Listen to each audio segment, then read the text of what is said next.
composed of Adrian Kosowski from University Paris VII in Lyon, Michel Mazurek from University of Maryland College Park, which is in videoconference, David Naccache from École Normale Supérieure de Paris,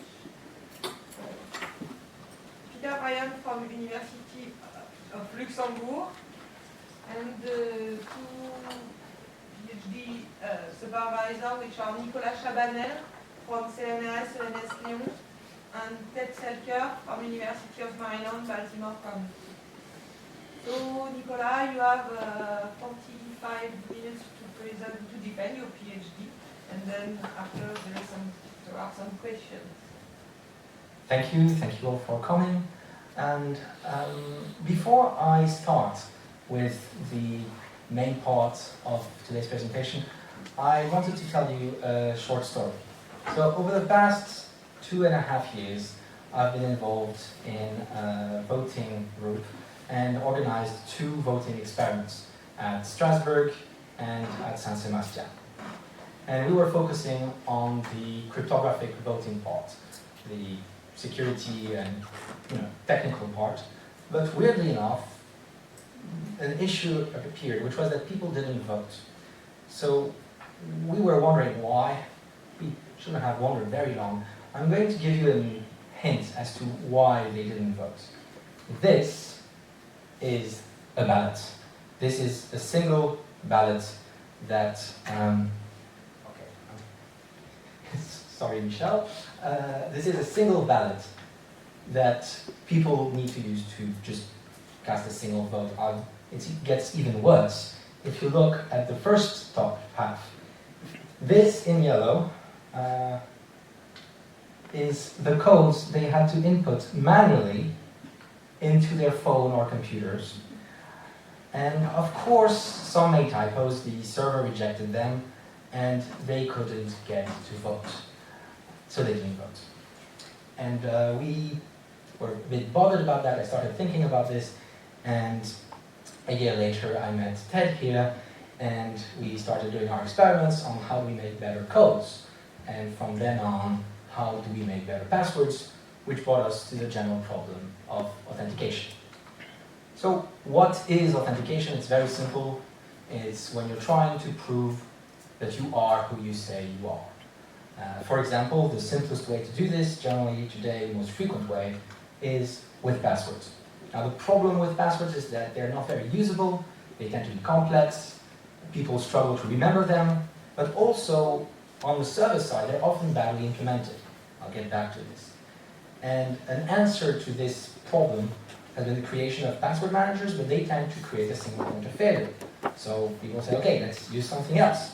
Let's use, I don't know, devices. Having trusting your phone or a token, a smart card. But that can be stolen, which exposes you to more attacks. And an alternative is, in a way, a virtual device, or just trusting Facebook with all your accounts. And just as long as you have your Facebook account, everything is secure. Which creates a problem of trust, at least for me. Finally, there's the very intuitive and old idea of biometrics. Using your fingerprints, using your iris scan, using how you type. And that doesn't really work because so far every majorly deployed system has been hacked within more or less 6 months. So biometrics are out, devices are out, we're kind of left with passwords. And what problems are there with them? Well, the first is that we have too many. We have more than 100 accounts by now. This is from recent data from the US and the UK. And, well, that means that we have a lot of passwords. So we use bad ones. 1, 2, 3, 4, 5, 6 is still password of the year 2018. We reuse them all the time. 75% of users admit to reusing them. And we share them. But not just that, because we create a lot of them for all those accounts, we don't have a general method. We just try to adapt to local constraints, and that means we forget our passwords all the time. It's worse than we tend to imagine it, because if you just look at the 3 most important accounts, email, main work account, main banking account, we lose each of those, on average, 50% of us every 3 months. That's data from last year. It's bad.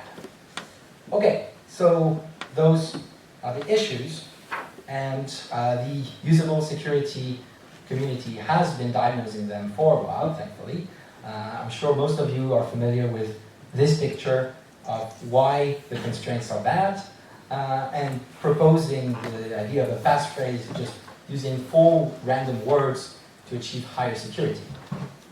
Well, that is a joke, but it works, and there's actually been work on that that is very good and shows the superiority of those methods. So to just make it more theoretical, we know that constraints are generally very counterproductive in most cases, and that length is better than complexity.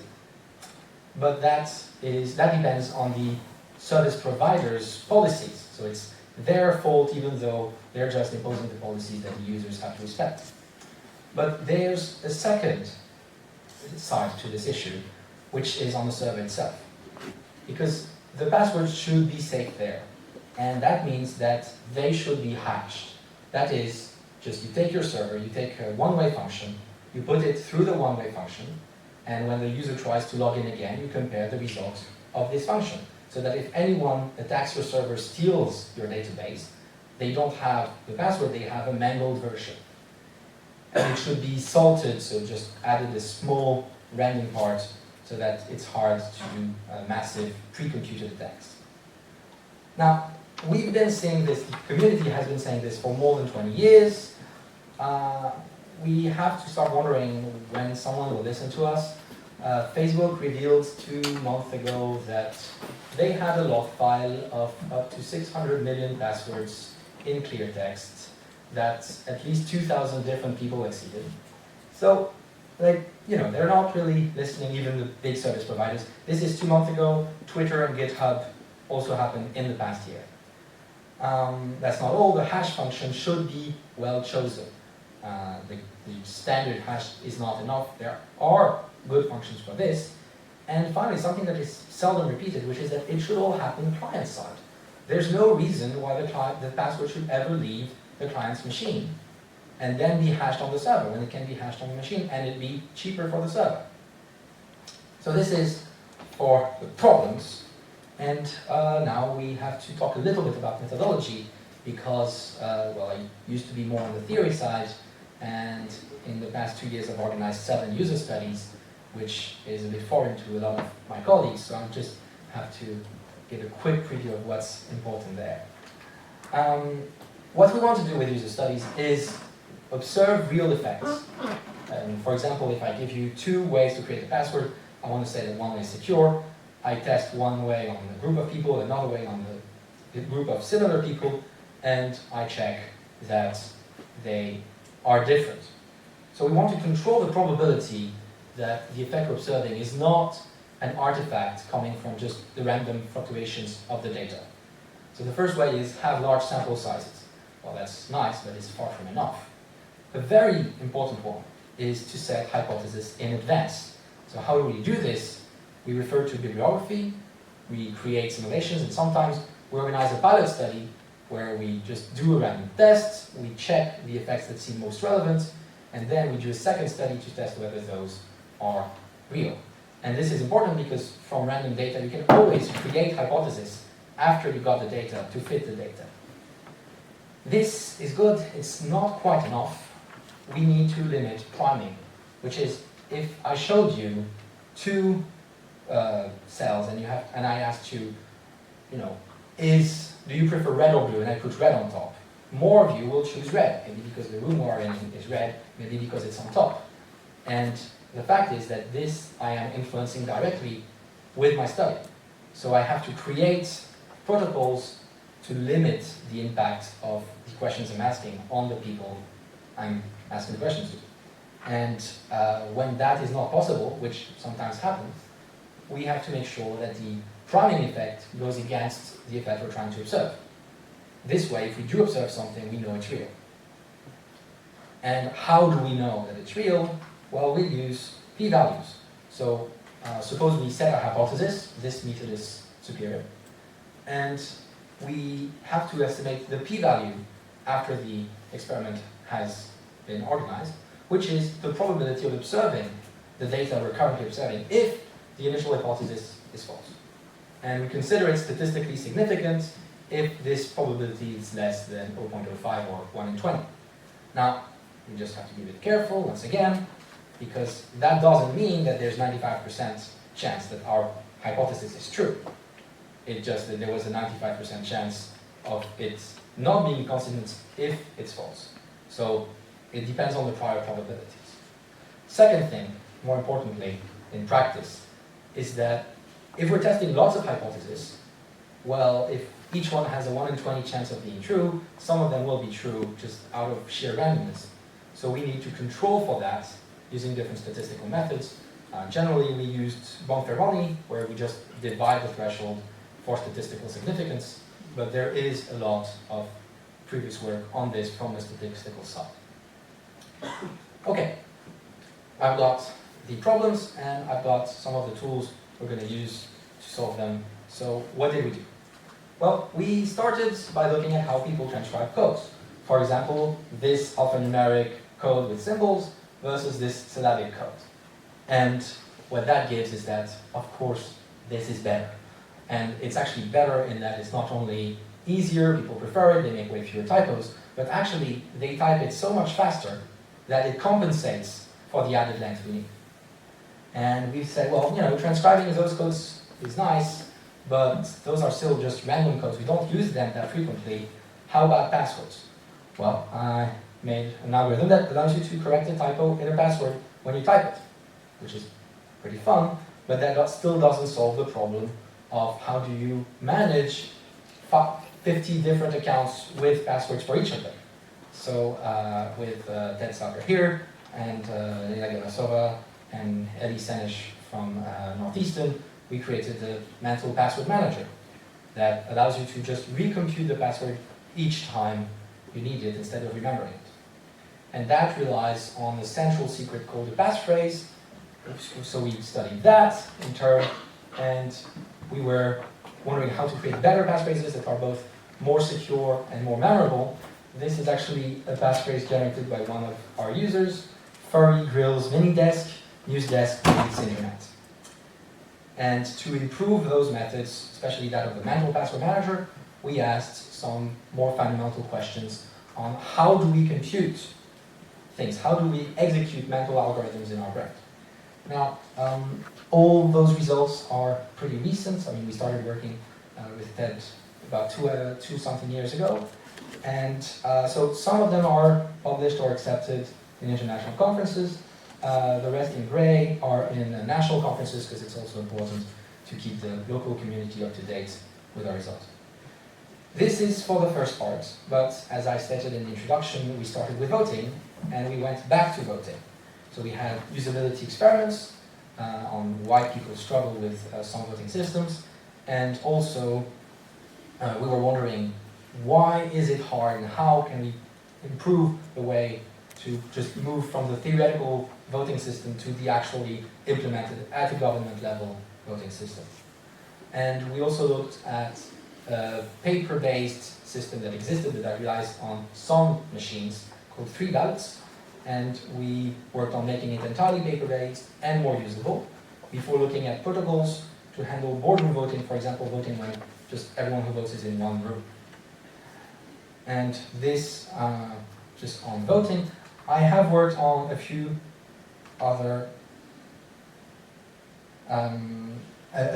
subjects during the past 2 years, on dynamic clustering with Nicolas Schabanel here, on institution design, and on planetary science. But for consistency, I decided not to put them in my thesis. And so for today, I will focus just on the first half, which is the authentication part. And I will go over 3 things: the typo correction, the mental password manager, and the models of mental computing with the preliminary results on our user study there. So, starting with typo correction, it seems like a weird idea. It seems like it would be bad for security. But there is very interesting previous work from the past 2 years from Chatterjee, well, 3 years actually, which is that they looked at what happens in practice at Dropbox. And they found that people found it very frustrating to make a typo in their password, not surprisingly, and that it's very frequent. It's between 3% and 10% depending on how you compute things. And well, it makes me wonder, how do they know that if they hash their passwords? But they don't mention it, I think. So they do mention one big problem, which is that it is more prevalent with longer passwords and passphrases. So if we could fix typos, we could maybe make longer passwords more usable and improve security. But the very big result that they showed is that it has no effect on offline attacks, and actually online attacks either, because a smart adversary would just try the passwords in order of decreasing frequency. And it turns out that all the most frequent passwords are far from each other. So if you make a typo on one, you won't get another password. So an adversary would get a small increase in speed, but it would be very small. And it would also allow you to do stricter rate limiting. For example, you could say, we allow you to make a typo, but you have to wait 5 seconds between 2 tries of your password. And that increases security in the end. Now, what kind of typo did they look at? Well, we computed on their data set, because we didn't know exactly what them. And, well, it turns out that a lot of the typos are very similar. It's QWERTY substitution, where you just hit the key next to the key you're aiming for on the keyboard. It's numpad substitution, the same with numbers. Or it's caps lock. Caps lock, just pressing caps at the beginning. And that actually, Facebook has been automatically accepting those for the past 3 years without telling anyone. There's also insertion. So for example, you double a letter, you press it twice. Or transposition, where you exchange 2 adjacent letters. Now, there are other errors, such as substitution, deletion, and other typos. We might not want to correct all of them, because some of them could be dangerous. For example, accepting a deleted character creates a real security risk. So our goal is to fix at least those. And, well, there is an algorithm to do that. But first, what are the constraints? Well, the first is, we want it to be secure. The simplest algorithm is, I just send the password clear text, the server compares the clear text with the one it stored, and it says, oh, the typo is this one, so it's allowed. But that means storing everything in clear text. We don't want that. We want it to be low cost. We don't want the server to do expensive computations, especially for services with a lot of logins. And we want it to be simple to implement, which means backward compatible, which means compatible with hashing with the services we are using today. And with those 2 hard constraints, we want it to correct as many acceptable typos as possible, ones that do not, by themselves, increase the security risk. So for example, ChatGPT corrects 32% of all typos. And I'll just show you quickly how to correct substitutions. So when one letter is replaced by an adjacent letter on the key. So let's look at this. This is the passwords, because you're logging in, you're registering into your service, and you chose a very secure password itself. So how the algorithm works is the following. You take the first part, everything but the last letter, and you put it with a salt, which can be just the user login. You hash it, you store it, you send it to the server. And this same beginning, you use a second hash, a bit different, and use it as a seed to create a random permutation. And now this last letter, it corresponds to a number. There's a very simple letter to number map. So you take the image of this letter through this permutation, and you send that to the server. And now what that allows the server to do is, when you're trying to log in, you're doing exactly the same thing on the left. You're hashing, sending it. Only it's just checking that both hashes are equal instead of storing it.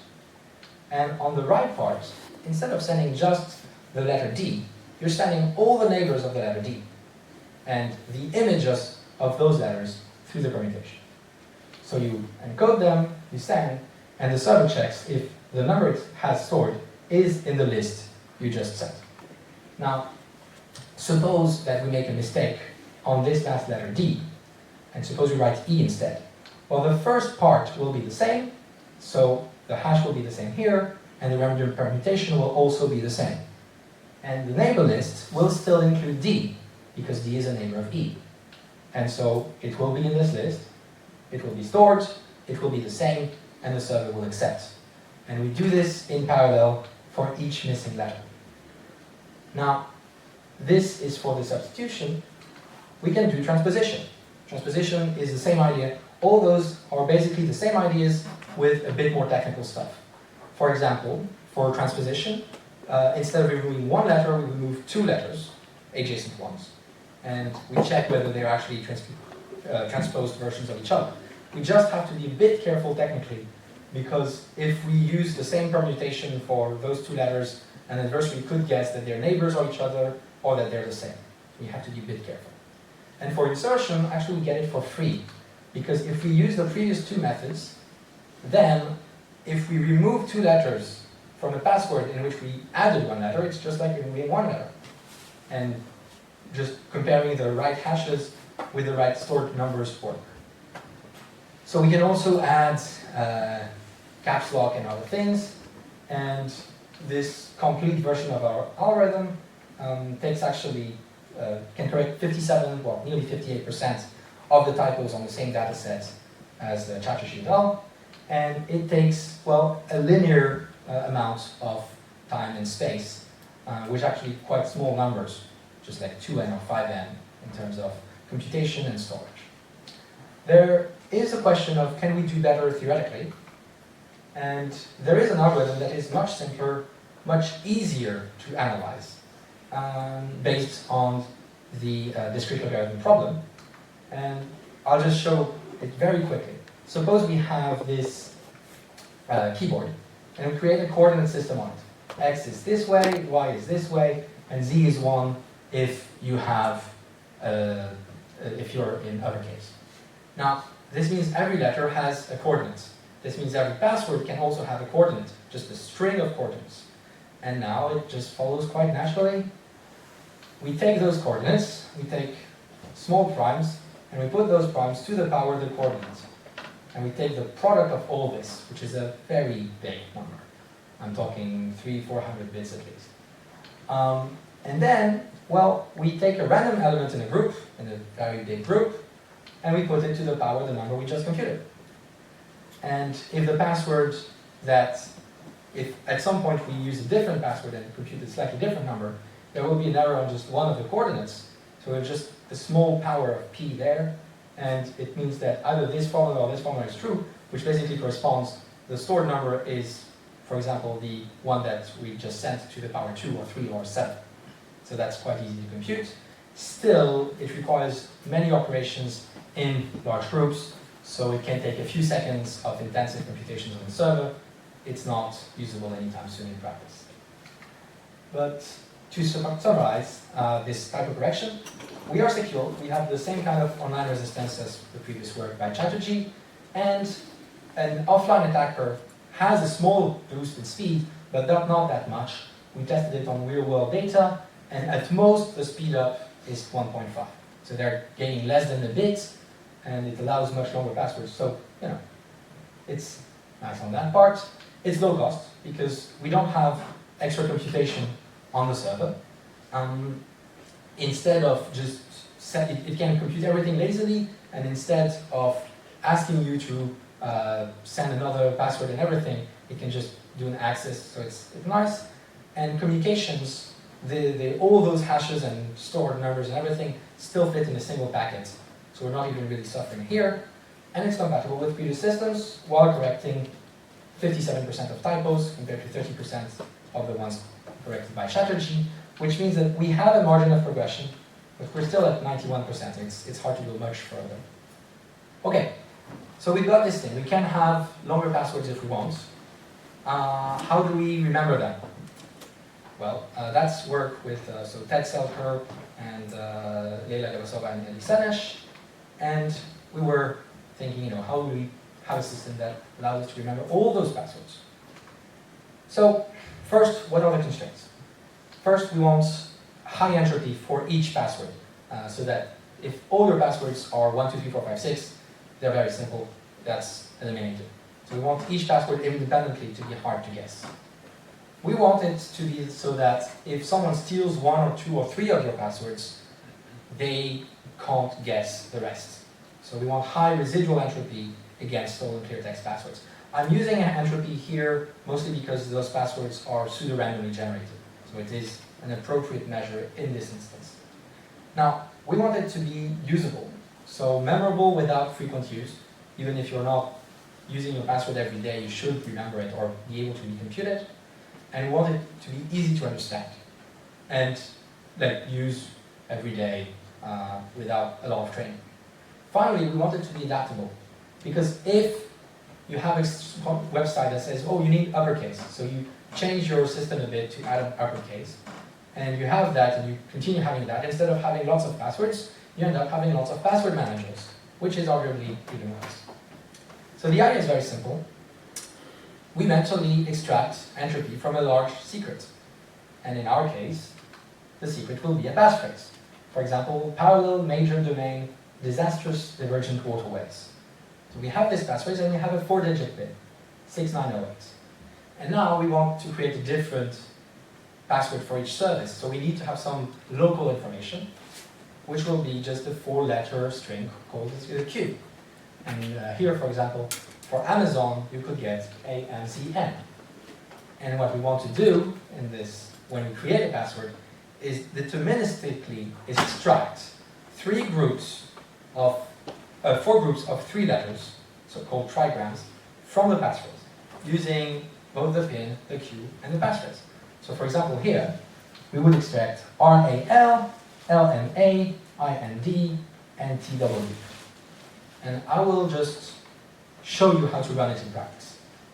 So, AMZN is your Q. This is your passphrase. The algorithm is called Q-pin select. So we'll just repeat this iteratively. We take the A, which is the first letter of the Q, and we look for the first letter in the passphrase. First letter, or first A. Then we have PIN. So the first digit of the PIN is 6. We go 6 letters further. And then we have select. We just write down the next 3 letters. And now we start again. Q, but starting from where we stopped. So M, we look for the first M. We go 9 digits further. We write down the next 3 letters. We look for a Z. There are no Z's in this sentence. So, well, we take the next letter in the alphabet. We look for the next A. That's the A in waterways.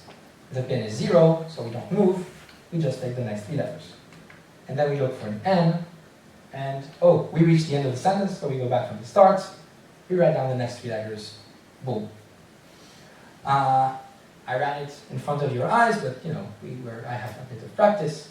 But before looking at usability, let's actually look at the security of this process. So, against brute force stupid adversary, it's okay. How? Well, because the standard today is 36 to 42 bits, depending on who you trust, for online attacks. And with a brute force against Q-pin select, well, it's a 12-letter alphabetical password that naively gives you 56 bits. But if you actually optimize your attacks to look at the most frequent trigrams using this process in a passphrase with simulations, you get a bit more than 52 bits. So we don't lose that much. And if you decide to naively attack the passphrase, just even with a dictionary, it's way above our computing abilities. But a smart adversary doesn't just use that. They use some resources, for example, stolen passwords. And well, it's hard to analyze such an adversary, so we made some simplifications. So we assume a very strong adversary. What do they know? They know at least one of your passwords. They know the length of the passphrase. And they know where each letter in your password comes from in the passphrase. That is a lot of information, actually. So how we did to check the security in this model was very simple. We just simulated it. We created 10,000 random passphrases, 10,000 random queues, the corresponding passwords, and say, okay, suppose an adversary has those passwords and the length of the passphrase, how many passphrases could have generated this password? That's the amount of work an adversary has to do if they want to find the correct passphrase. So we looked at the entropy left when you steal 1, 2, or 3. And so, for example, an adversary just knowing the length here knows this. If you reveal one password, they know that. 2, 3. So at the end, you start to think, hey, there aren't that many words that could be there. Or here, this is probably parallel, this is probably waterways. Okay, there I don't know, but instead of a whole passphrase, you only have to guess 1 or 2 words. So it makes the task of the adversary much easier. But in practice, we're still pretty okay.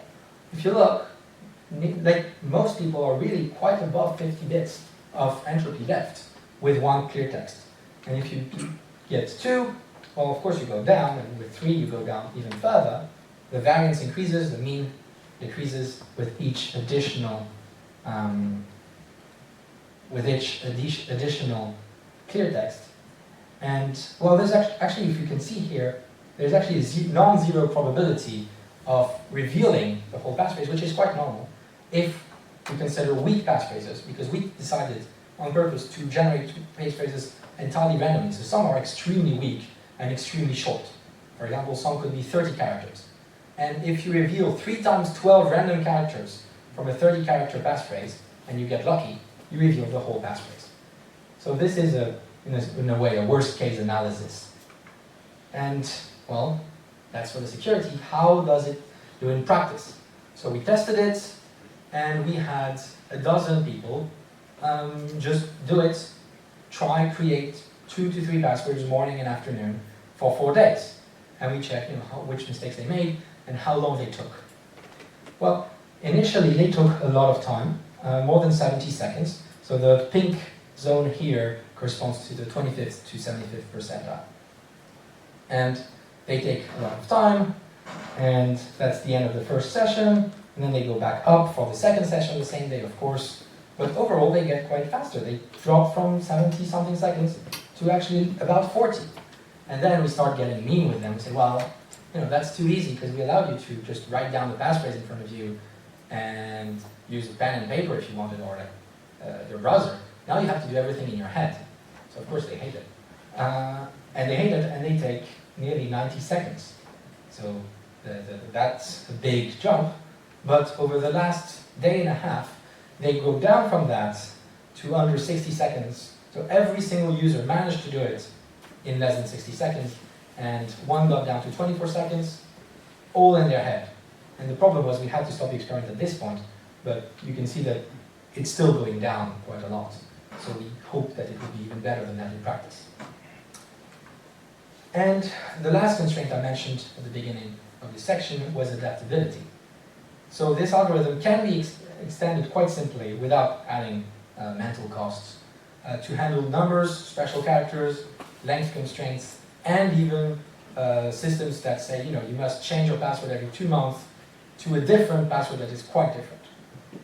So to summarize, we get 52-bit security per password. We get guaranteed online resistance against clear text attack, probable resistance against 2 to 3 clear text attack, even assuming a strong adversary. We can create many passwords without risk of getting a duplication. And, well, people could all learn it in a few days to get it in less than 1 minute. So according to the same models used by colleagues, it's strongly memorable because if you use the algorithm once in a while, you remember your passphrase, and that's the only thing you really need to remember. And we can handle frequent constraints and also improve security if we want. So now, we were wondering, how do we improve this? And that brought us to models of mental computing. So there has been some previous work, so ours was definitely empirical to test those models. And why do we want to do this? Well, it has immediate effects. It would allow us to compare our algorithms to previous ones, such as there is one other main mental algorithm, which is by Bloom. A few different algorithms all made by Bloom and his colleagues. And, well, it would not only allow us to systematically compare them, but it would replace some user experiments, which, I mean, if we have 10 different variants of Cupid Select, we think they're worse, but instead of just thinking so, we could do that without having to prove it with user studies that cost time and money. And, well, it is a fundamental question. It's an old question in cognitive science. In this kind of format, not that old, only like 25, 30 years old, because previous problems they were asking are quite simple, like how does a single addition work in your brain? So now we've moved on from that, and more complex algorithms are still, we still don't really know how they work. Blocky, Bloom, Van Pala, and a few others brought this to computer science in the past half dozen years, wrote a lot of papers on that. Mostly just theoretical papers, theoretical models without empirical tests on their main model. And this model, I mean, if we did have this mental computing, we could get applications elsewhere, for example in education, not just for passwords that would be quite limited. So what model did they have? It's quite simple. They mention it themselves. They want something simple so that it can be analyzable, and it's just the first order approximation. So what they said was, well, if you want to compute something, computing the equality between two numbers costs basically the number of digits. And addition or multiplication, well, it's the number of output digits plus one if you have many, well, two input digits. But they made other assertions on access to memory and other things, but they made one that was weird to us, which is a character to digit map. For example, what is the 14th letter, or the reciprocal of this? And this, for us, it was a bit weird that they said that it only cost one, the same as checking as two single-digit numbers are equal. And so we had slightly different goals, and we were like, okay, what do we want exactly in our study? Well, we have three objectives. First, we want the distribution instead of a single cost function. Not just the average for everyone, we want to see how much variance there is on the one operation, but also we want a cluster analysis in a way. For example, there could be a group of users that's very good and a group of users that's very bad. And that has an impact on the development of algorithms. And we want all this to be validated empirically. So we did this user study. It's still ongoing, actually, but we've got a bit more than 80 users, and we had quite a long study with four main goals. We wanted the baseline costs for the operations they mentioned. We wanted the cost to access the nth elements in a map or a string in your head. We wanted to know where the costs commute. So, for example, doing 2 plus 2 and then 2 times 2, is that easier than the other way around? There's no reason why it would or wouldn't be, so it's an open question. And are the abilities clusters? Is someone who's good at computing 2 plus 2 also good at knowing the 14th letter in the alphabet, or not? Or at finding a letter in a text? And so, well, those are preliminary results, but this access time is not constant at all. We've got a factor 8 difference depending on which letter it is. This is not by user. By user it can vary much more, but it goes from 1.6 seconds to nearly 14. So that's quite a lot. And if I ask you for the 13th letter and then the 14th, or the 14th and then the 13th, well, there's actually very small little difference on the first part. We will take just like half a second difference between those two. But getting the next element will be 2 to 3 times faster than getting the previous one. So this is the first effect of what happens when you ask multiple questions in a row. And the other is that if I ask you the 14th and then the 15th, you're faster. But if I ask you the 14th and then the 18th, then you recompute from the start. And well, this is just for number 2 letters and reciprocally. So we were wondering, like, is this true for all the maps? And there are very few maps that we all have and use all the time. The only other we could really think of was the month to number, and it's also true for the month to number, although as the list is smaller, the effects are a bit smaller, it's still quite true. And when it comes to arithmetic operations, they said it was linear in the number of digits, so like a normal computer, it's logarithmic in the number. And data doesn't seem to follow this, which is consistent with previous work in cog science. I'll just show you this. So we had 3 big questions asked to more or less everyone, and then a group of random additions asked to different people. And well, there is a linear regression that, it's not perfect because there is a lot of variability, but it very clearly goes up in a way linear in the output. Okay, I'm actually more or less at the end, so I will just go back very quickly over our results, we were trying to improve password usability. So how did we do this over the past few years? Well, we found how to make better codes, how to generate more memorable secrets in the form of passphrases, how to correct typos to allow for the longer passwords, and how to create all those longer passwords that we want. We decided to use some similar ideas in voting by looking not just at, this is the required level of security, how do we get users there, but instead asking, what can users do, how do we get some security from this. So we are investigating what people can do, and we propose some paper-based solution to improve the trust and understanding of the system, because that could serve as a stepping stone to more complex cryptographic systems on voting that already exist but are not being used generally in practice. And we work on this pipeline that goes from research to implementation in the real world. Now, what's for the next few years / decades, this could take decades. The mental computing models seems like a vast question. Are the abilities clustered? If you're better, if the person who's better at finding a letter in a text or finding the nth letter is better at arithmetic, then any algorithm you give, some people will be better than others, but you can just use one algorithm. If people's abilities are clustered, you might be able to use tailored algorithms to each one's strength, which could improve general performance. How do the costs interact? Do they commute? How does fatigue play a role in this? And even, can we develop a realistic cost function? Ideally, we want something that, for one algorithm, it gives us the output distribution of costs for users.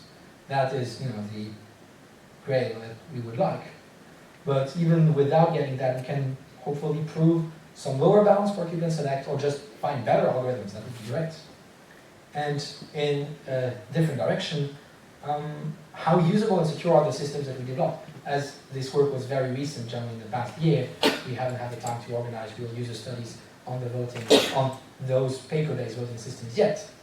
And can we make a relevant model to prove security now? Because the thing is, in practice, you can create your paper-based system. If people tear the paper or do weird stuff with it, it's harder to prove security when people are allowed all their ingenuity. And on such words, I would like to thank you for your attention.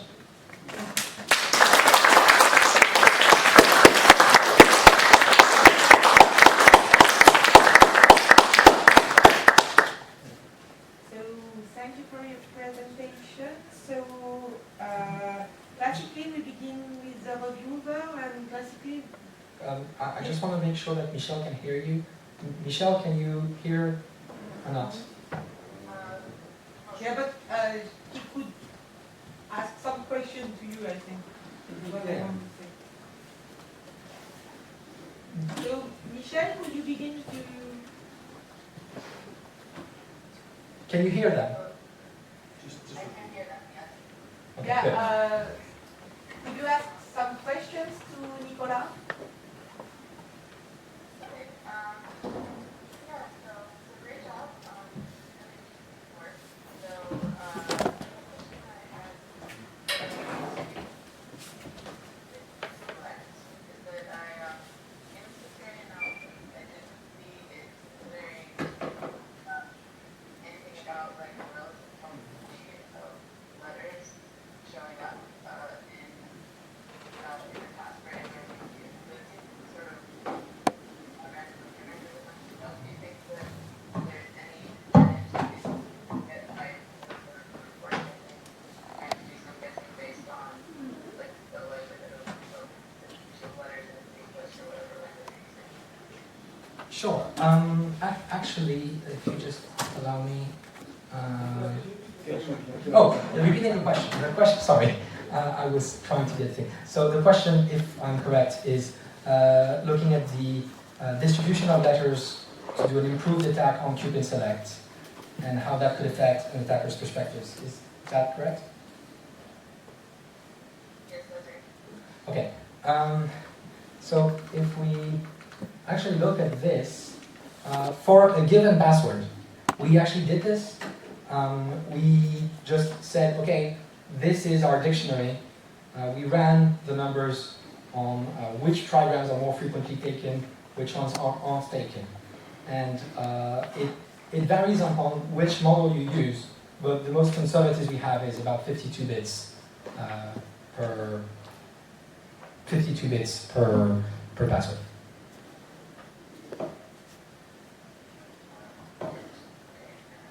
I'll just repeat the questions, I think. That's fine. There's such a question that I have lost in my notes, but yeah, so I noticed a bunch of places where you sort of did user studies, and you had different statistical comparisons. Some of the times it was not totally clear which statistical test you were using, or sort of how you chose it, or why it was like appropriate for that type of data with each test, or whether or not it has the assumption for something. So I'm trying to find an example of this as I sort of look forward. My computer ate my notes, so I had a couple of examples of this marked, and I don't know where they are. My fault, I should have found one. Okay, she's just telling me, asking a question about the statistical tools we use to compare the distributions, and the problem is that Michelle's computer died recently and she lost all her notes on my thesis where she had indexed where those questions were. Okay, so I'm looking at, hopefully I found it, in the CBC section. Okay, CBC section. Yeah, there's some places where you say, the error rate was higher, p less than 0.05, or p was 0.033, and things like this. Yes.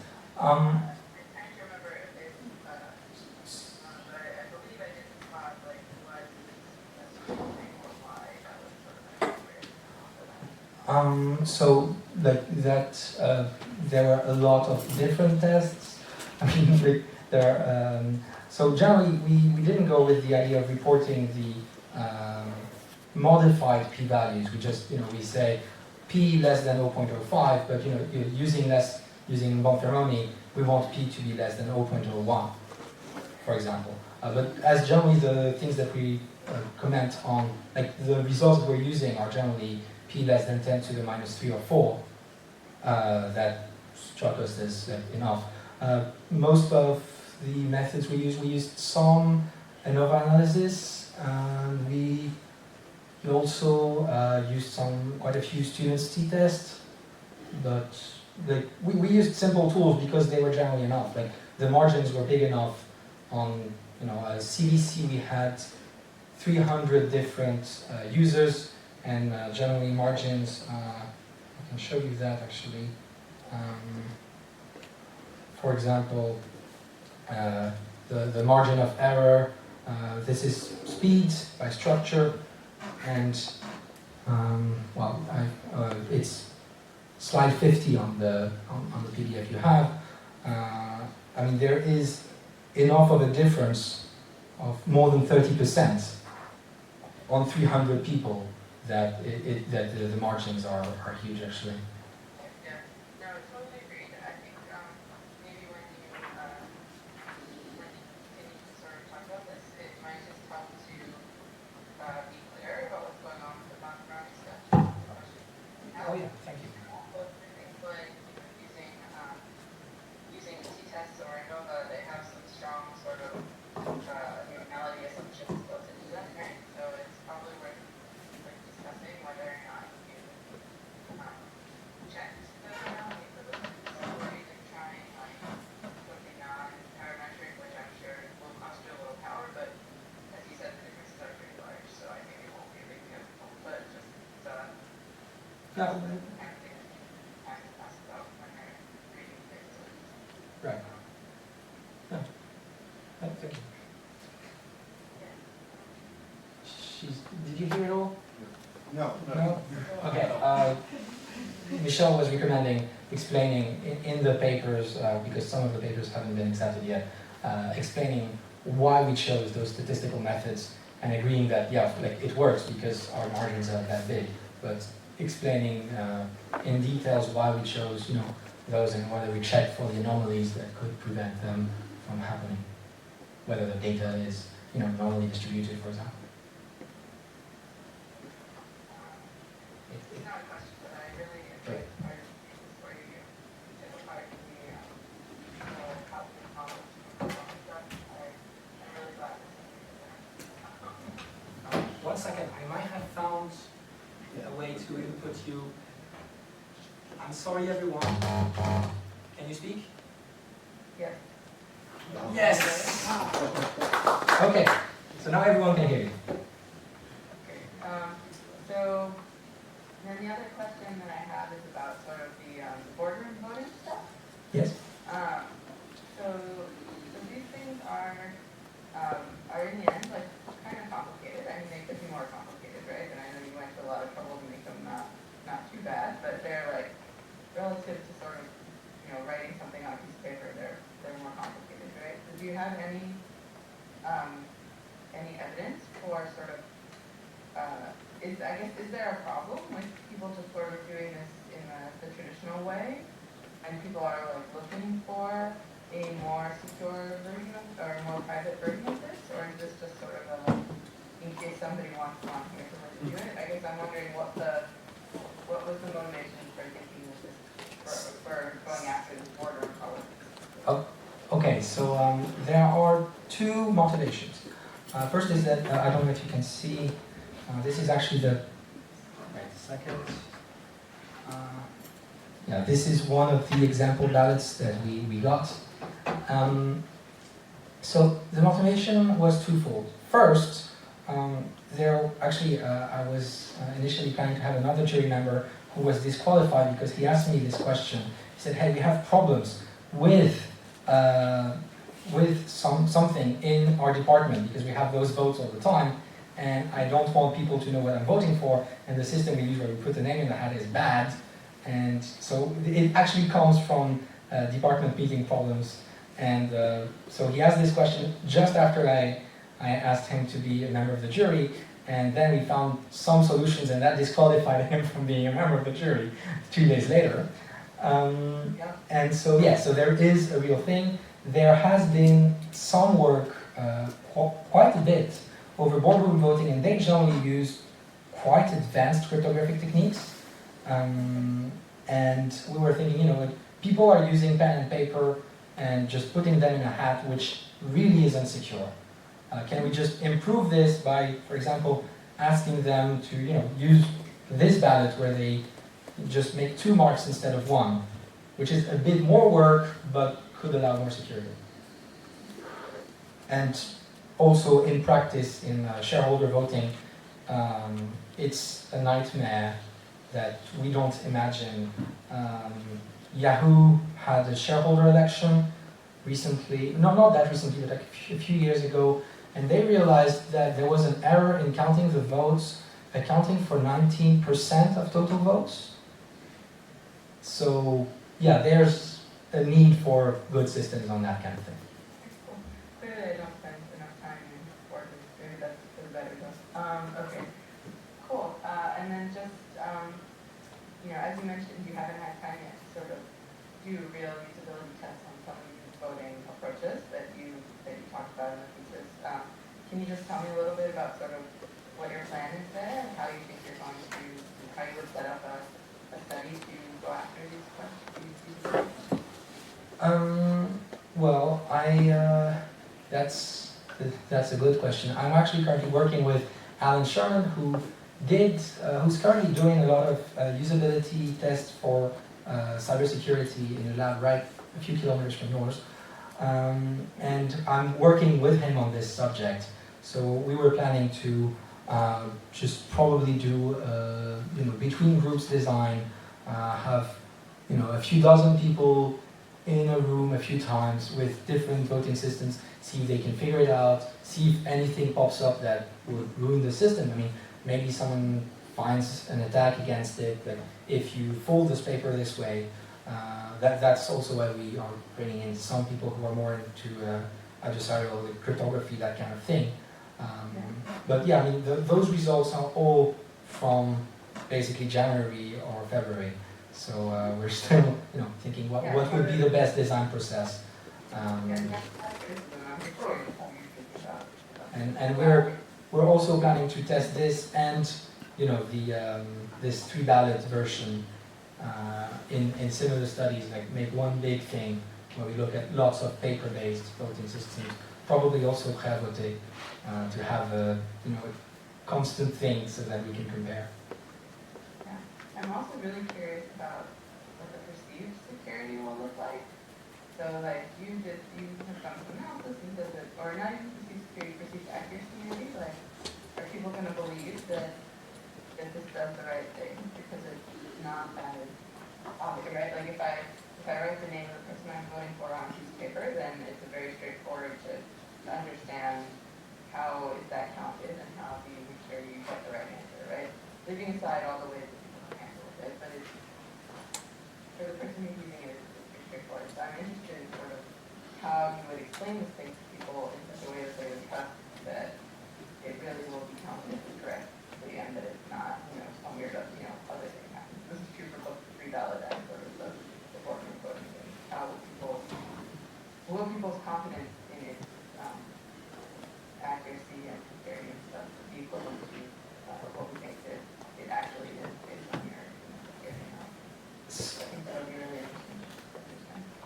So I do have a quick and sad answer to this, which is that with random sample voting, we actually did ask for some feedback on the perceived security and stuff like this.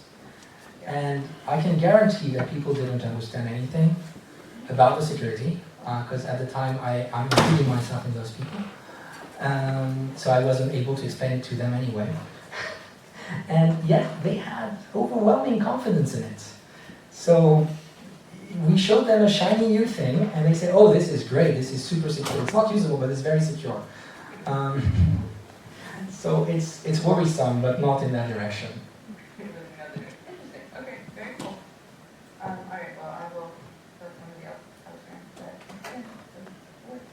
Okay, so thank you very much. So we move to the next reviewer, which is Peter Haya. Okay, well, first of all, let me say I appreciated very much the opportunity to read the thesis, very nicely written.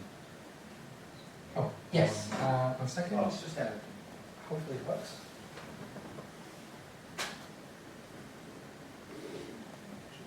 Okay. I should start saying again how much I appreciate the presentation and thesis. My slight disappointment is you didn't say more about the voting aspect of this, but anyway. I'll try and keep it short. I think we're well on time now. We start with probably a very simple question and answer. So for the Q pin select, you said when the user is required to change their password, there's a very simple way of doing it. It wasn't instantly obvious to me what a simple way. Oh, that's a small extension. So basically, you have your queue, right? You have your queue, which depends on your website. Some colleagues had a good idea in a conference of, hey, why don't you just store all your clues on a text file, because you can remember them, but just in case our adversarial models just consider the adversary has the queue because it's easy to guess. So just, and that allows you to just say, well, each time I want to change the password, I change the first letter or the first 2 letters by just changing it by 1. And because of the effects that, it really depends on the position of the first letter, because you go from after where you stopped. Changing the first letter is enough to actually change the rest of the password nearly all the time. Okay. Yeah. All right. Okay. One other slightly technical question. So in your typo correction, Yes. one thing I don't think you mentioned in the talk of thesis. So do you have an idea of how much reduction in entropy applying those algorithms has on the password? So this depends on whether you're considering, what kind of entropy you're considering. Right. Yeah. So what we did was actually take a real-world database and check, if you allow that kind of typo correction, how much work do you need to do? Right. And depending on which letter you're attacking and how you distribute it optimally, we had speed-ups between 1.05 to 1.4 something, corresponding to about half a bit of entropy lost. Okay, small as that. Yeah, but that, I mean, this is mainly work based on ChatGPT's work. They're the one who showed that you can do a lot of typo correction.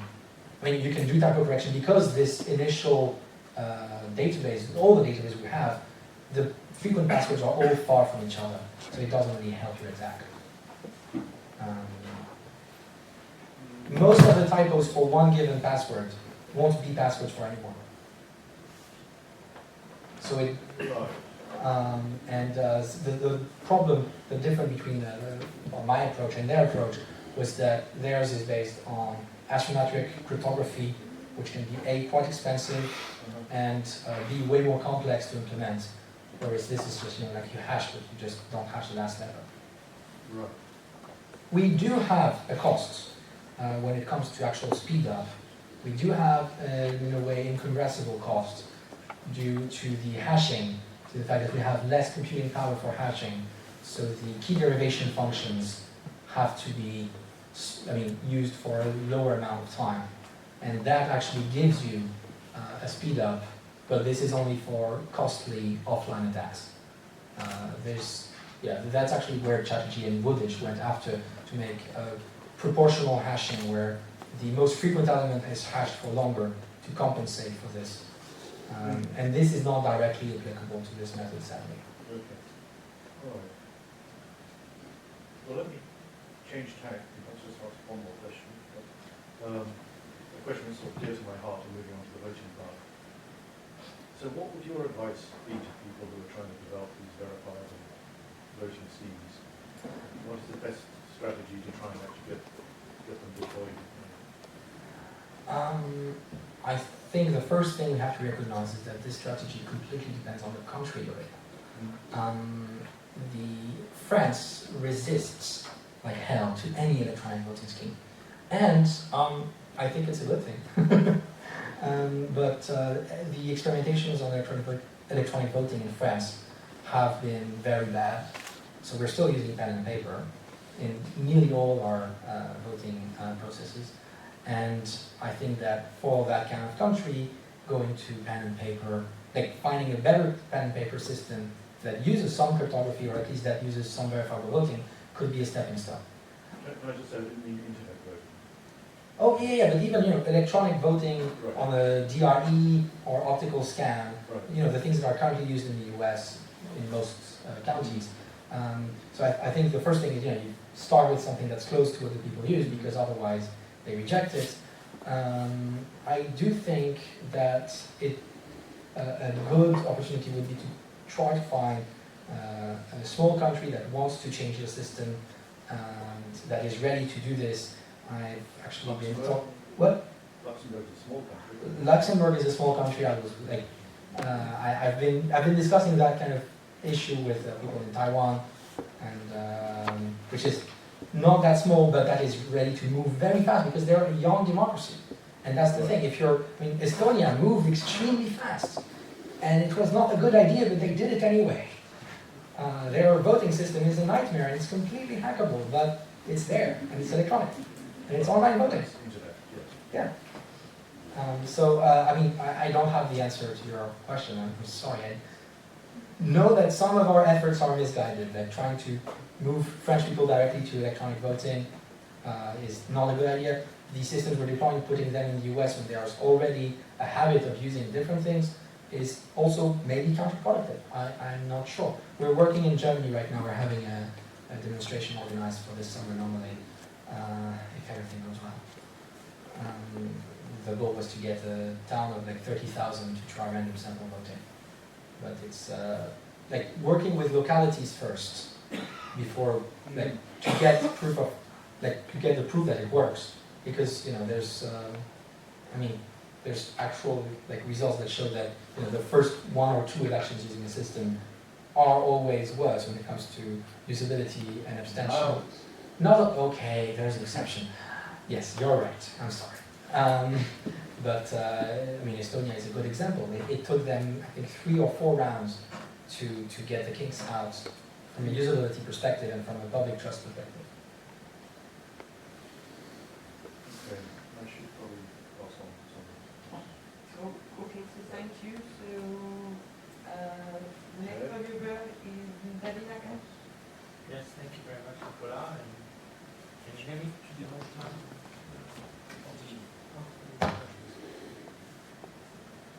Would you like to turn it off?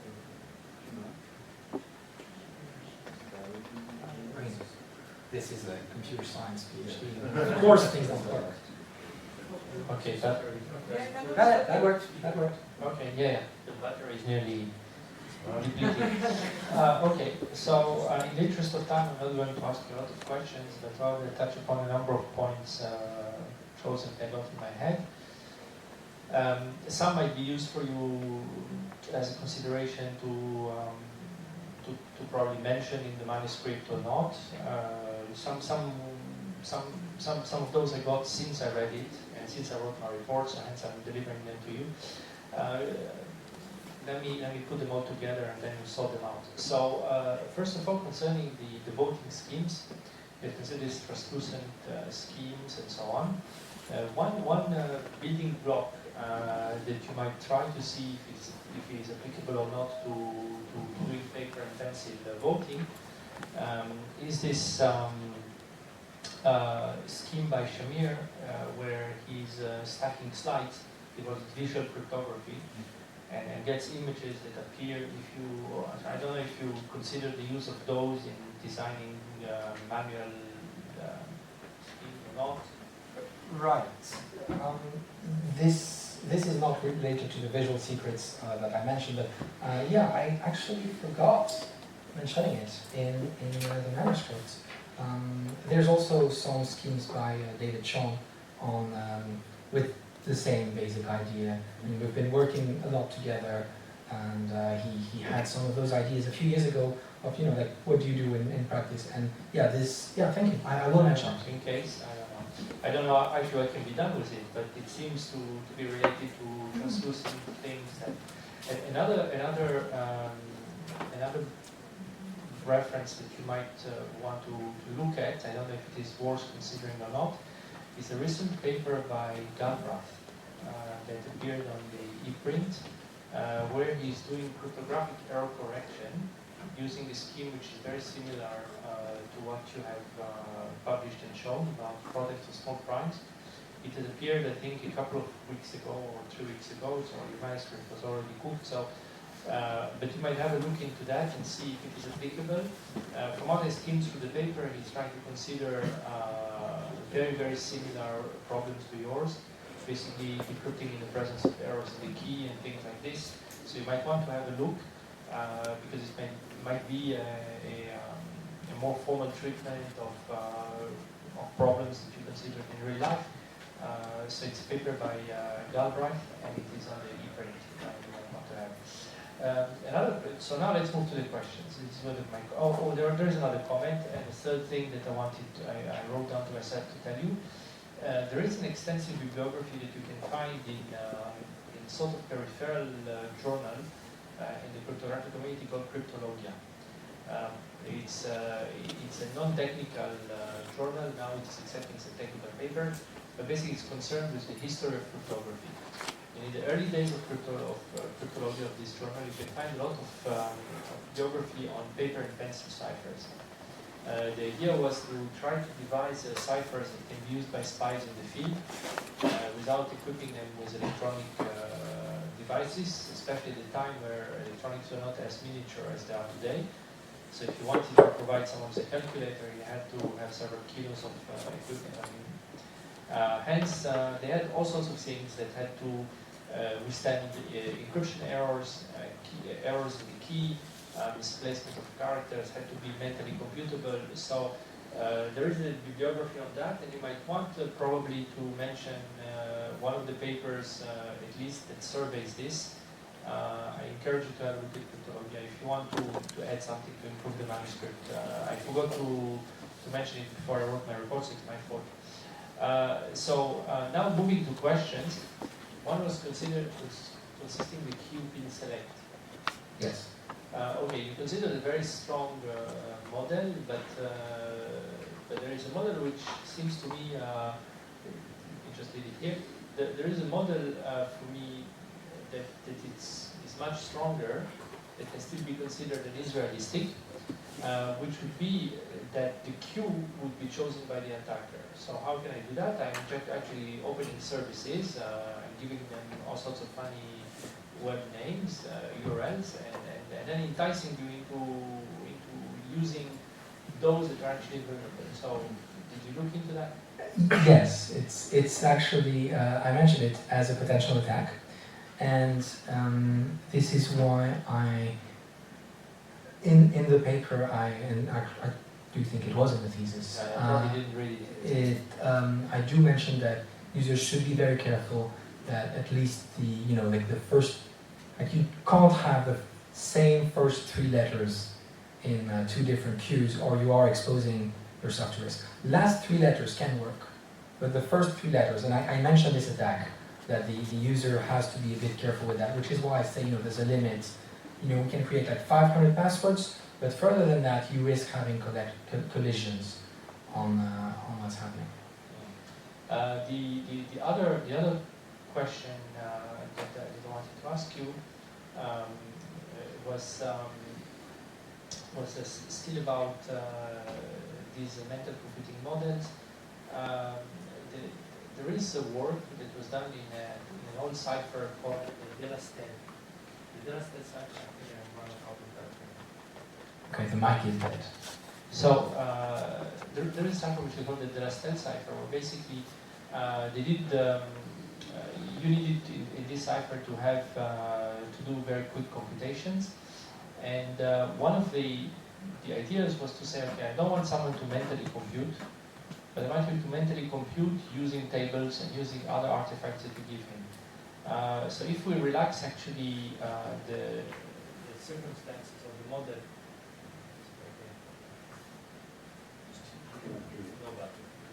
okay. So if we relax the model and we say that we can provide people with some computing aids, which are like tables and lookup tables and things like this, would it ease their life considerably without losing security if those tables are public? So, I'm not sure whether it was you or Peter who mentioned man in the desert techniques, which is a term I did not know, but that is, very good. Naked man in the desert techniques. Accessing your security when you have nothing. So the problem is we do have one similar thing with Bloom's model, which is that we think that the cost should be kept very low. Bloom, so his model said, those are the costs. But he said that any mental algorithm for security should have cost less than 12. So if you take that as an assumption, then just opening the thing and getting your table already costs quite a lot. So would it be worth it? Maybe. That is something we could try to look at. There is so our technique. We also looked at some data which we haven't had time to. Wait, is this? No. This is making feedback. So we have looked at, for example, if I show you a sentence, how fast can you find the first A, and how fast can you find the first A if it's in your head instead? So this is data we have. We just haven't had the time to look at it yet, because we were focusing on can we just get quick things about addition because it's easy and about finding things in a map. But yeah, there is a question of could additional things help, and there is a model by Bloom in which a computer does some computations without you having to trust the computer, but it's still quite heavily interacting, and yeah, it's complicated. It's a model worth considering, but I think we have some more elementary questions that we still haven't got answers for. And as a practical comment that I would like to have, to be my last requirement from you.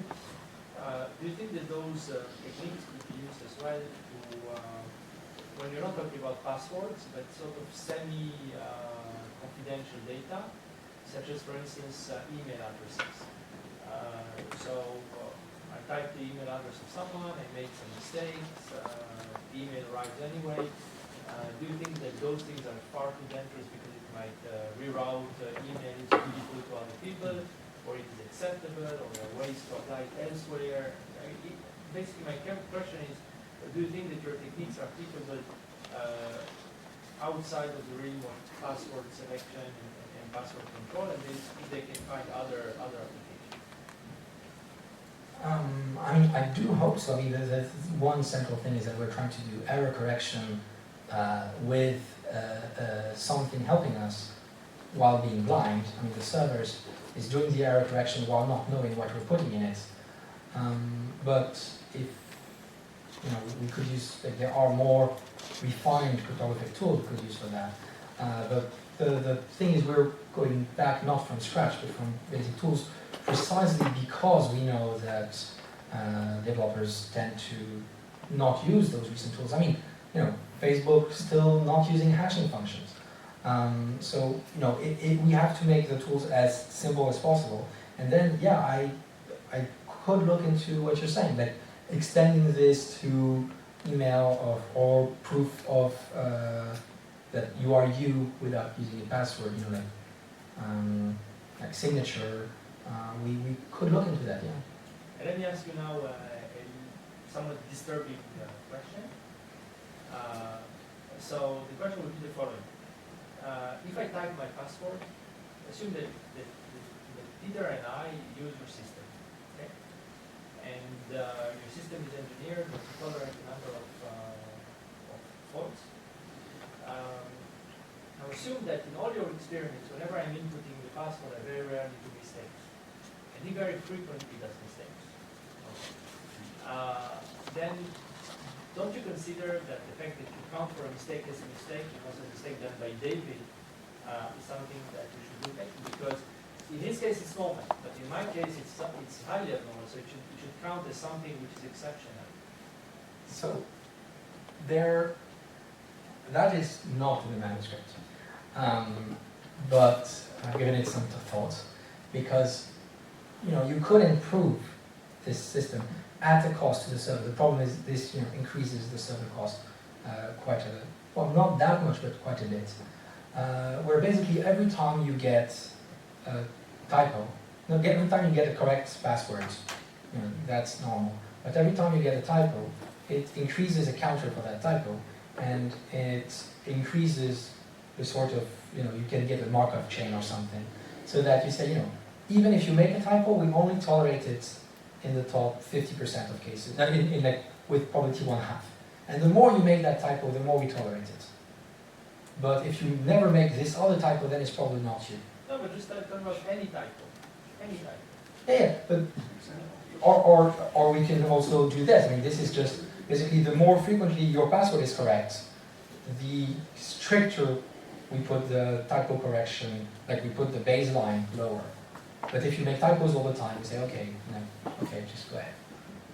So yeah, that would actually be a very simple improvement. That's just every time you log in, you'd set a counter. You increase the counter if the login is correct. You decrease it if it's incorrect.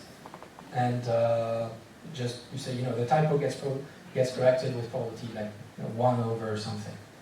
Now, when you look into this cognitive science thing, I noticed that a lot of people do something quite strange when they type passwords. I was looking at colleagues, not trying to see what the password is, but trying to see what happens. And I have the impression that when people start to type a password, and they did a typo, they finish typing the password anyway. Huh. I've generally observed that they erase everything. Because what my perception of this, I'm not sure if I read something or if it's just my own perception, was that you mistype one character, you erase everything. So I don't know. I don't know. Okay. In my defense, I should say I'm mildly dyslexic. So I've got already one username. So please, Adrian Kosowski. The mic is there. Maybe you stand up with him and use this mic. Yeah, sure. I'll have to speak up. Okay, so thanks for the presentation. First question I wanted to ask you about concerns small sample sizes and how you deal with them in general. Because when you have even a large user study with 100, 200 users, it will give you some idea of the average maybe and a little bit about the distribution. Is your target to understand how a given system works with the average user, or are you targeting like often 5% percentile? Are you protecting the user from themselves, basically? In which system are you talking about? The mental models or about In general, In general, but more on the password thing. So, oh yeah, that is an answer I should have given Michelle earlier. We generally do tend because we're doing online experiments, yeah, all the time nearly, and those online experiments, they're not in the lab. We can't control the users. They're in real life conditions. So we have anomalies. So what we generally do is we eliminate the top and bottom 5% from the data sets. Because, for example, for CVC, you have a thing and you have your distribution of people who take on average 15 seconds to type this. And then you have someone who took, I think it was 42,000 seconds, because they left their computer, took a nap, and came back. So yeah, we have those. So we generally decided to eliminate the top 5 and bottom 5% to avoid that. But the thing is that most of our data, I mean, that's the thing. When the data looks very nice, for example, CDC, if you remove those few things, you really get a normal distribution. I mean, it fits perfectly. So you're like, okay, that's nice. For some other things, for example, for the, I didn't put the data on the preliminary results from the mental computing because it has not all this data. For example, 2 plus 2 followed by 2 times 2, or 2 times 2 followed by 2 plus 2. There are differences. We know that. We've seen that. We just can't characterize it because the distribution is complex and we aren't sure what's happening there. So I'm basically not reporting on the things we haven't been able to analyze thoroughly yet.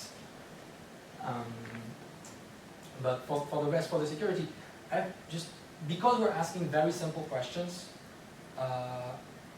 there is a normal distribution on basically every question. We have not asked whether users, for example, were dyslexic, which we probably shouldn't have anyway, because like potentially medical data, stuff like that, even though our users are not trackable or anything. But I know that this is something that interests Ted. It's not reliable. And yeah, so it's Soft.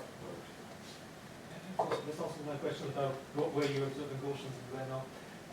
The second part of my question, which is perhaps a bit tougher technically, because I know you were experimenting with Cube and Select with people who were inventing their own passwords. yes. So now again you get a small sample and you have to build an entropy model from a small sample. Could you comment on that, how you do it? We're not building an entropy model from this sample, thankfully. Okay. We're building an entropy model from just a simulation. We simulated, for example, well, it's this thing. We simulated 10,000 users just generating passwords from, because the password creation is deterministic. So everything relies on the passphrase. Going from the assumption that the user does not make a mistake when they create the password the first time. And if we do this, then it only depends on the passphrase. And our work on passphrases show that, well, if you let people choose their own passphrases, then you have a problem. But, I mean, this is previous work. But that's also why we developed this thing that I will talk about today, about the passphrases and about how basically, if you show people a list of 100 words and they choose 6, you get a distribution, and that is their passphrase. And if they do that, and you take initially 100 random words, it is very close to the entropy of uniform random. It's close enough. I mean, you get 98% of the entropy. But the thing is, you divide the error rates depending on which type of errors, or which type of typo. You divide by 4 to 6. So it's actually feasible to have people have memorable, randomly generated passphrases, which is what we're using in frequency. One more maybe comment question about cost from a cognitive science perspective. I think it's quite bold to equate cost with time, because it just Completely so. There's time, there's effort, there's fatigue generated among users. Time is just the first, not even first order, but I mean, we looked at time because we're already just checking. Well, this is the first thing.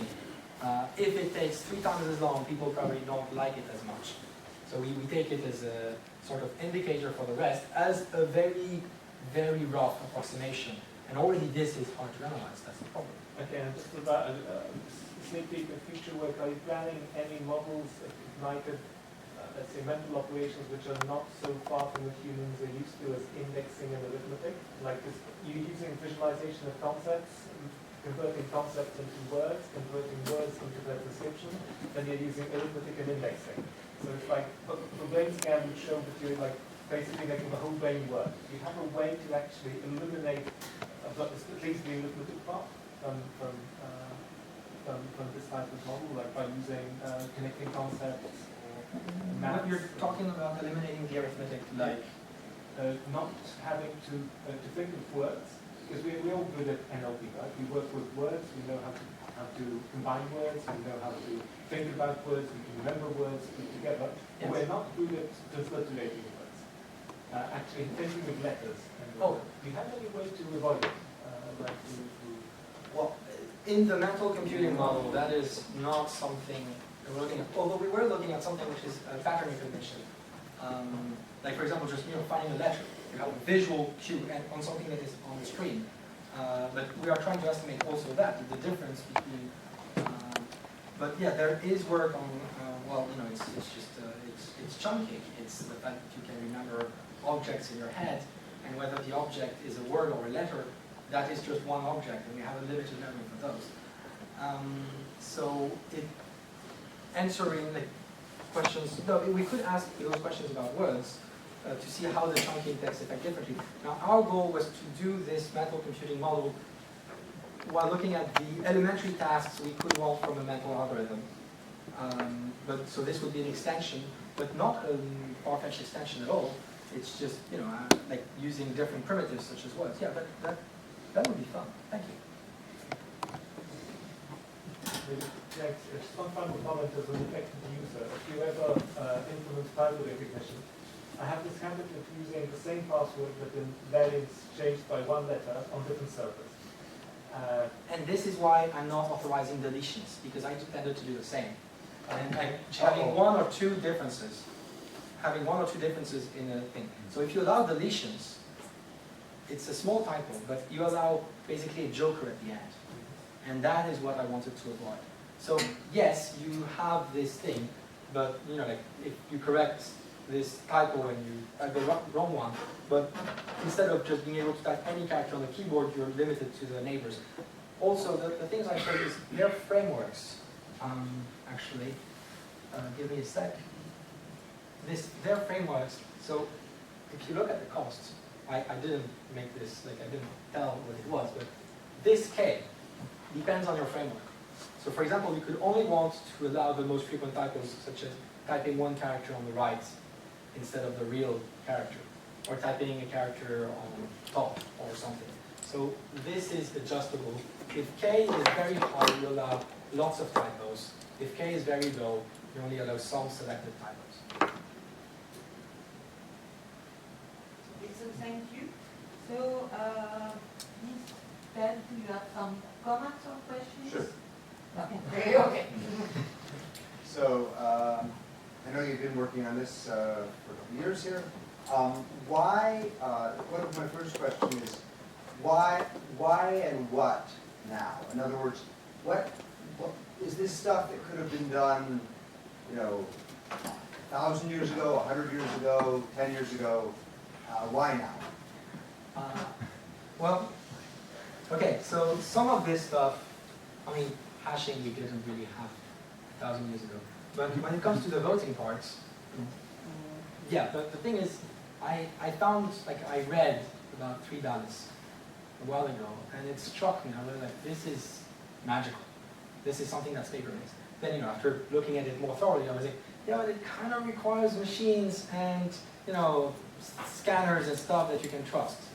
But I was wondering, I mean, the whole work, I mean, I've been with you and Alan Sherman on this paper-based ballots and like things that require no cryptography is basically, could we have a system, a voting system that the Greeks could have used 2,300 years ago, that doesn't require any mathematics above their level? And I think that it is like at the edge of doable, but yes. Now the problem is it uses some probability because the things we're doing are mostly based on 3 ballots. And probability is our enemy when it comes to usability and understanding the systems. But yeah, there is, like when it comes to the voting thing, yeah, I do like good old voting systems as long as they're not the Venetian 11 round random selection system. So just to repeat my question, why now? In other words, what could, in terms of just cryptography, just in terms of passwords, passphrases, could have this work been done a long time ago? And why do you think that this is now a timely time for us to consider it?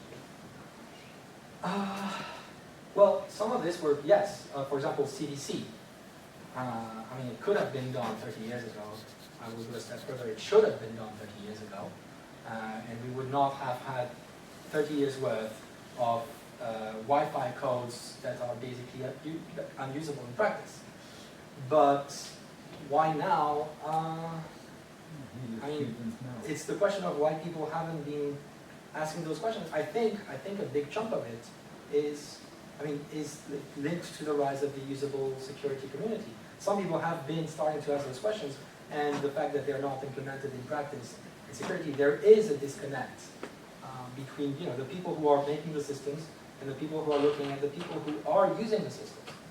And so, I mean, it's not now, it's the natural prolongation of 20 years worth of a community trying to affect the systems that we're using. Another question is, we've gone through a whole bunch of these chapters seem to be on all sorts of topics. What if any, are the constructs, the same techniques you're using throughout the system, throughout the thesis?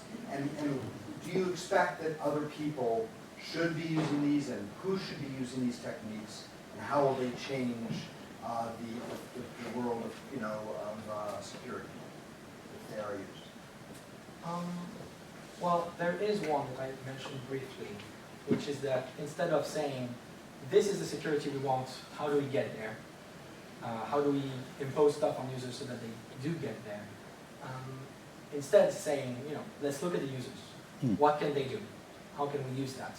How can we use what they do for voting? That's how, Cuban Select has been through many iterations. And honestly, some of the previous ones were horrible.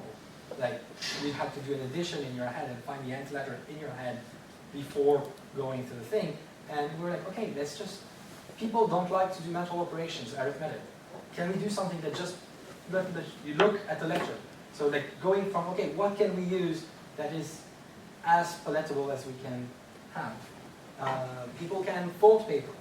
That I think they can do, as long as it doesn't have to be precise in the way it's folded. So just going really from a user model perspective of what can people do and building from there, and then trying to make the security fit.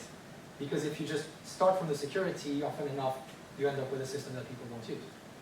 So I'm going to ask the question again, because it's a little bit, it sounds like just some things that I can figure out how to do. So if I'm a serious security guy, what would I learn from Nikola that would tell me I'm going to use these new techniques that Nikola's exposed and has made such a difference in his thesis? That maybe I wasn't using. Well, I think the first step is realizing the wide world out there, the variability of our knowledges and abilities, because just changing your system on one side, and this is what happened with voting in the US. We have lots of voting experiments in the US when it comes to systems and protocols, because people locally decided to change everything with no supervision. So now we know what not to do in most cases, but also some succeeded, and we also know those things work. So user studies are essential. That is the thing that struck me as odd in Manuel Bloom's work on mental models, because this model that they're using,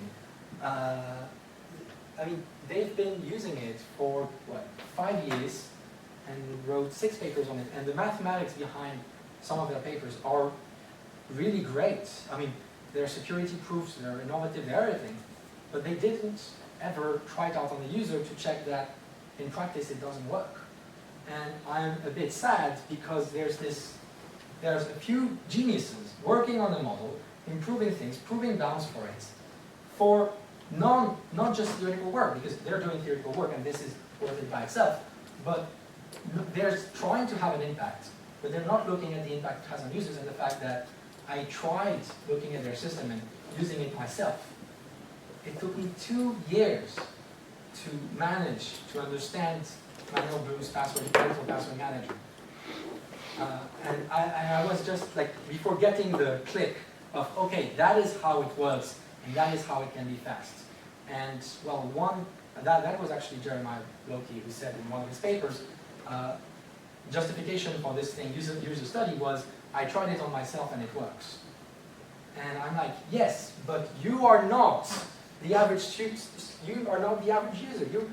You're really good at this. You've been developing this system. And I am quite good at Cupid Select, which is why I should really not test it on myself. One last question. Or on this crowd.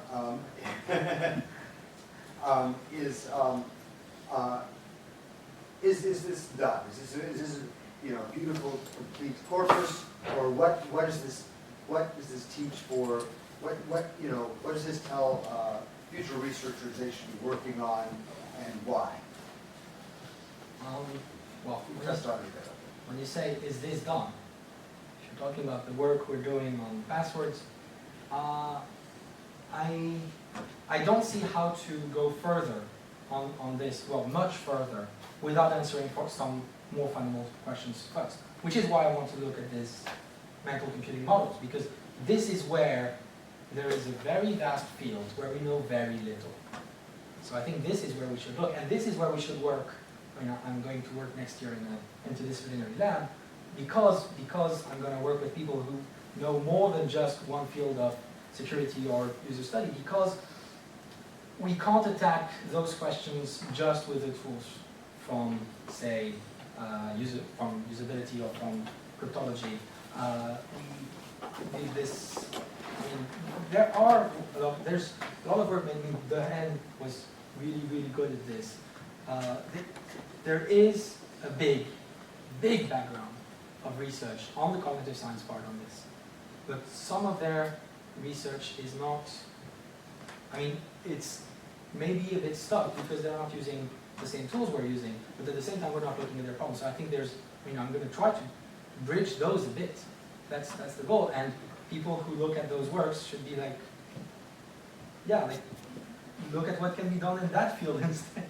I'm going to ask one last question. I didn't mean to, but which is, in deciding, in designing one of these systems, what do you think the trade-offs, or when should you pull out your simulations, when should you pull out your theoretical mathematics, and when should you just try things with people? Like, I'm doing all three in parallel. I am going through fast iterations of, is this working on the person next to me? No. Okay, I should get back to it. And like, no, I don't think you can just go through the easy steps of first you do the model, then you do the simulation, then you do the user study. You have to just, model yourself, do that, and just go through cycles until you actually get a big user study. That, I mean, some of our work is preliminary, and honestly, I am a bit ashamed of the first study we did, because from a priming perspective and everything, we weren't that good. We made some mistakes. Not big ones, but if I were to do it today, I would do it differently.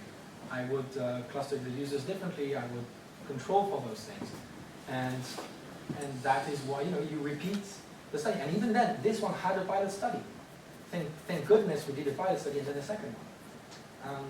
So no, I don't think you can just separate those easily. They have to be integrated, well, in very short steps. That's not for me. Okay, thank you. So, Nicolas? Okay. So it was nice 3 years, and it was for me a huge turn in my research to try to follow Nicolas what he was doing. And I was kind of happy because human interface, human-computer interface for me is one of the central problems that we have to face right now. And so it was interesting for me to think about these user studies, all this kind of stuff, and get a little taste about what could be done to try to improve programming languages or whatsoever to make them more easily accessible, something like that. I've had many questions, but there was one that was already almost asked by David. I wanted to ask you, can you come up with some mechanism to help the people to choose their queues in the queue itself, for instance? Oh. Because if you have to choose for Amazon and Amadeus, for instance, it would be in a bad situation. So the way to do that is, well, any user who would start using Qt and Select would probably start by changing all their passwords. And then it would grow organically, but there is an initial thing. So you can try to be a bit careful initially in how you create those. Like Amazon, I'm thinking, hey, wait, I also use Amadeus, so I'm going to be a bit careful because I use those two. The question is, how do you handle constraints in an online setting where just you have new service providers coming in and you have to find queues that aren't too close. In such a case, I'm afraid the most secure way would be to just get a random queue that you store in the file, because we are assuming that you can store everything in the file. So if you want, it's not used for the security. You can write down the queue on a post-it, it doesn't matter, because you really need your passphrase to get anything. So that is one thing. I do not have a good answer to this problem besides, try not to do this, and if you do, you can randomly generate it if you really need some security. So another thing would be okay, so you prove that CBC is kind of efficient in remembering. So one boring part of your system is that you have to recompute your password, and it's kind of not really memorable. So couldn't you just combine those things, like come up with an algorithm that would generate some CBC check password that would be more easily memorable? CBC is meant to be looked at and typed while not knowing it. But the thing is, the trigrams you're using, a lot of them are trigrams that already exist in the English language. And that's actually something we observed. Some of the users in our user study on Qt and Select they didn't recompute it all the time. Some of the password we asked them to recompute for like a second or third time. Say, well, I remembered that asking that anything that starts with an A, it has to be there. And so they were reusing parts of the computation they were used to. So for example, one user at some point said, well, it took me a bit of time, but I realized that I can just recompute only the last two trigrams because I remember the first two. And because if you just remember the first two, then you know where you stopped. So you can continue. So you can actually reuse partial computations. And over time it gets faster. And one last remark is that you're complaining about this hash passwords and everything. And the point is that these passwords have a value, and these big companies really don't want to hash them. I know. And they really want to see what you type in every mailbox. If you get in the Google search bar, they just watch at every character, the speed at which you type it, and they record everything. And this is a sort of vulnerability shown recently that because I mentioned biometrics initially, and when it comes to typing biometrics, basically anyone who manages to get 20 characters typed by you in any search box can hack your biometrics within 3 tries for typing biometrics. So yeah, and with Google, with the Google Docs, you can get everyone's biometrics. Yeah, it's scary. Okay, so thank you. So we just, I myself, I just want to thank you for the quality of the manuscript, because I think it is very well written and for the presentation also. I have only one question. What did you pay the tester in the pilot test? Did I? Pay. No. Funding issues. The 700 or so people we had were all volunteers. We recruited them actually, some of them through snowball sampling, some of them like variety of methods. One big thing was that there is a website held by John Krantz, who indexes psychology experiments online, and just people sometimes go there and just do 1 or 2, and so we put our things there. It could be nice to do that on Amazon Turk, which has been shown to be quite applicable to that kind of study. The problem is, money. And we're in France, as we said earlier. Okay, and just, do you think you obtain different results in controlled environments? No. I mean, it depends for what. But all the major effects we're observing should still be there, because I mentioned earlier the statistical values and everything. But the thing is, some experiments, for example, when it comes to memory, people might focus more, but those are not the central parts. We're trying to compare between multiple different things. So even if people act differently on one part of the user study, for example, they pay more attention than they would in a lab, or less attention, it should still hold for all codes. And so, because we're doing comparison studies and not trying to guess the applicability of one thing, those results should hold. And so that's what this. Except for the one who For Cupid Select? forget the laptop during a few moments. Yeah, but I mean, we can control for that. We notice it. And for Cupid Select, it was a bit different. Because, people were not in a controlled environment. But, I mean, there's the problem of how do we do better than that? And it's very hard to do better than putting people in real life settings.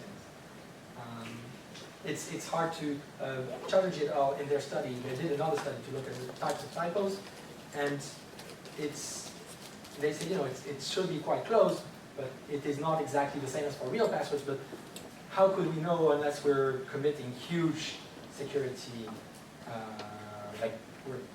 unless we have huge security risks by asking people about real passwords? So, is there a question in the room? Thank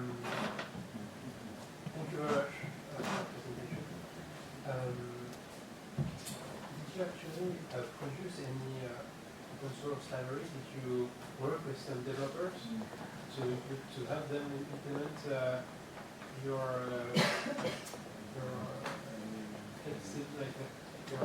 password algorithm?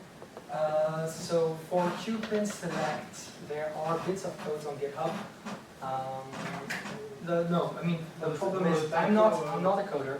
For the typo correction, the typo correction I did entirely on my own, and I am not a coder, and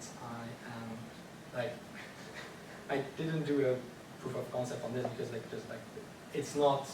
Even if you want to make one that is really workable in practice. We need to make a library that uses all the correct features, and that means like, I'm not aware of what happens on the developer side inside a company that wants to implement it, so it would be hard for me to do that. Maybe you can look at FastDev. Do you know FastDev? I will look into that. Sure. Okay, so I think that you go out because you Yes. have it done on the computer and you want to keep it for the deliberation. If I may just say something, I started being a student 4.5 years ago, and I want to thank you because I really went about as far as I could from the research you were doing, and you still follow me, so thanks a lot. And Ted, you welcome me with open arms.